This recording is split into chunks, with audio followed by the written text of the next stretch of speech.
प्राचीन भारत, उज्जैन नगरी। वहां राज करते थे महान सम्राट विक्रमादित्य, न्यायप्रिय, वीर और अद्भुत बुद्धि वाले राजा।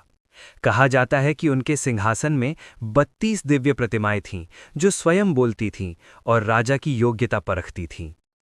एक दिन दरबार में एक साधु आया। उसकी आंखों में अजीब चमक थी। उसने कहा, महाराज, आपके राज्य में एक ऐसा रहस्य छिपा है जो समय को भी रोक सकता है। दरबार में सन्नाटा छा गया।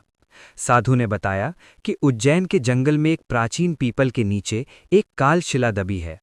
जो उसे पाले वो भविष्य देख सकता है, लेकिन उसे पाने वाला अपनी सबसे प्रिय चीज खो देता है। विक्रमादित्य ने बिना डरे कहा, यदि वो शिला राज्य के लिए हितकारी है तो मैं उसे अवश्य खोजूंगा। रात का समय, राजा अकेले ही जंगल पहुंचे। हवा में अजीब सी गूंज थी। जैसे ही उन्होंने पीपल के नीचे खुदाई की, धरती कांप उठी। एक काली चमकती शिला बाहर आई। अचानक आकाश में बिजली कौंधी और एक रहस्यमयी आवाज गूंजी, राजन, भविष्य देखने का साहस है तो पहले अपने भीतर झांको। शिला को छूते ही विक्रमादित्य की आंखों के सामने दृश्य बदलने लगे। उन्होंने देखा, आने वाले समय में उनके राज्य पर आक्रमण होगा। अपने ही दरबार का एक विश्वस्त व्यक्ति विश्वासघात करेगा। कुछ क्षणों के लिए उनका हृदय डोल उठा। क्या वे उस व्यक्ति को अभी दंड दें या समय को अपनी राह चलने दें? तभी उन्हें अपने गुरु की सीख याद आई।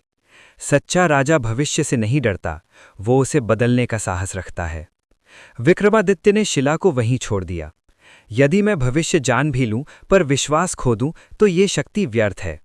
अगले दिन उन्होंने गुप्त रूप से राज्य की सुरक्षा मजबूत की और दरबारियों की परीक्षा ली। कुछ ही महीनों में षड्यंत्र का पर्दाफाश हो गया। बिना किसी रक्तपात के उन्होंने विश्वासघाती को पकड़ लिया। जब वे फिर उसी जंगल में गए तो वो कालशिला गायब थी। केवल साधु खड़ा मुस्कुरा रहा था। महाराज, उसने कहा, आपने समय को नहीं, अपने भय को हराया है। यही सच्ची विजय है। साधु अदृश्य हो गया। विक्रमादित्य समझ गए, असली चमत्कार कोई जादुई पत्थर नहीं, बल्कि एक राजा का साहस और विवेक है। और तभी से उज्जैन में कहा जाने लगा, विक्रमादित्य वो राजा था जो भाग्य नहीं पढ़ता था, वो उसे लिखता था।